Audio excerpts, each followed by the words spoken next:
Bonjour à tous, c'est Pressy Crazy. Est-ce que vous connaissez le Brewster F2A Buffalo? Si vous connaissez, tant mieux pour vous. Si non, écoutez. Donc le Brewster F2A Buffalo est un chasseur embarqué. Non, pas un chasseur qui tue des lapins, mais un avion de chasse, tout simplement.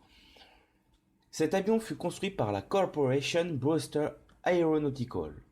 Le premier vol de cet avion fut le 2 décembre 1937. C'était un vol d'essai.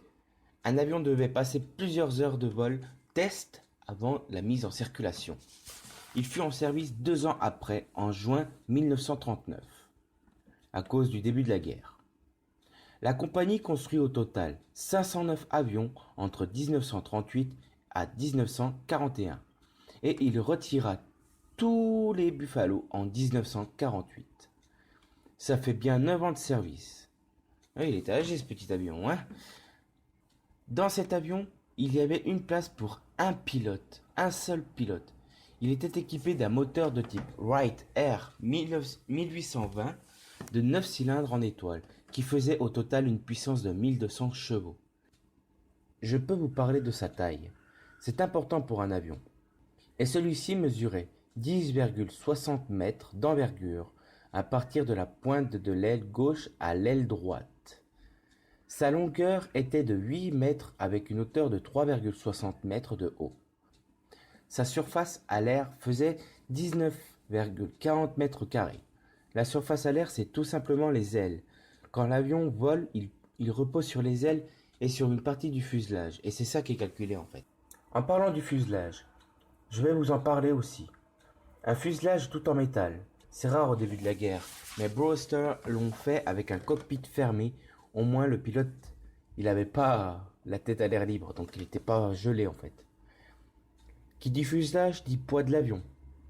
Le F2A pesait 2 tonnes à vide et presque 3 tonnes quand il était armé et prêt au combat. Son armement durant la Seconde Guerre mondiale était de 4 mitrailleuses Browning M2 de calibre 50, soit 12,7 mm. Il en avait 2 dans le fuselage, donc là où il y avait le pilote, et un autre dans chaque aile. Il était aussi équipé d'une bombe de 40,36 kg. Et oui, il pouvait jouer les bombardiers pendant ses heures perdues. J'ai parlé tout à l'heure de son moteur de 9 cylindres en étoile, avec ses 1200 chevaux. Je vais maintenant vous parler de sa vitesse maximale qui est de 517 km/h, avec une vitesse d'ascension de 673 mètres par minute, et il pouvait atteindre une hauteur de 9000 mètres d'altitude. Cet avion était demandé à plusieurs endroits au cours de la guerre, mais parfois les unités alliées s'en plaignaient.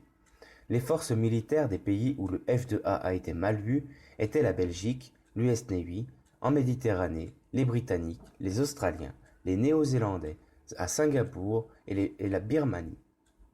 Ce n'étaient pas des victoires que cet avion accumulait avec eux, mais des défaites. Pourtant, les Finlandais, eux, accumulèrent plusieurs victoires grâce à cet avion.